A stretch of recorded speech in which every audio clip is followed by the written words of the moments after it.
হাসিনার পাতা ফাঁদে আমরা যেন ফাঁদে পা না দিই। ভালো ভালো, এগুলো খুব ভালো অভিজ্ঞতা। আসল কথায় আসেন না কেন? বাংলাদেশে ছাত্র জনতা ফ্যাসিস্ট হাসিনা সরকারকে উৎখাতের জন্য একটা অভ্যুত্থানের মধ্য দিয়ে অর্জন করেছে এবং সেই সফলতা অর্জন করেছে। কিন্তু দুর্ভাগ্যের বিষয়, আজকে হাসিনার পাতা ফাঁদে আমরা যেন ফাঁদে পা না দিই। আজকে দেশে স্থিতিশীলতা বিনষ্ট হচ্ছে, অস্থিরতা সৃষ্টি হচ্ছে।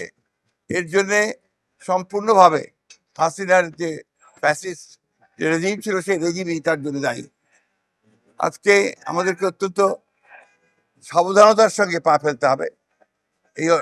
এই যে সফলতাকে আমাদেরকে সফল করতে হলে আমাদেরকে অত্যন্ত ধীরে ধীরে এগোতে হবে। একটা অন্ধকারকে দূর করতে হয়, একটা অন্ধকারকে দূর করা যায় না, তাকে আলো দিয়ে দূর করতে হয়। সেই আলো বর্তিকা জ্বালিয়ে আমাদেরকে সামনের দিকে যেতে হবে। আমরা সংশ্লিষ্ট সকলের কাছে আহ্বান জানাতে চাই যে সবাই একযোগে ঐক্যবদ্ধ হয়ে এই দেশের স্বাধীনতা সার্বভৌমত্ব রক্ষা করার জন্য, স্থিরতা রক্ষার জন্য, ফ্যাসিস্টদের বিরুদ্ধে গণতন্ত্রকে প্রতিষ্ঠা করবার জন্য তাদের কাজ অব্যাহত রাখবে। দরকার নেই কথা। কি ভাই, আমরা তো বাইরে ছিলাম, ডেভিল হার্ট জানি না। ডেভিল তো একমাত্র অপারেশন ডেভিল হার্ট তো আমরা ফ্যাসিস্ট সরকারকেই জানি।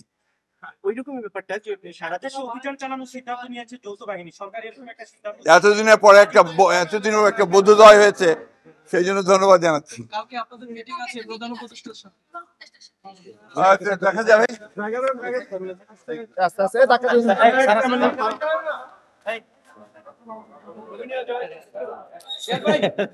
কেউ নড়বো না, আমরা কেউ নড়বো না।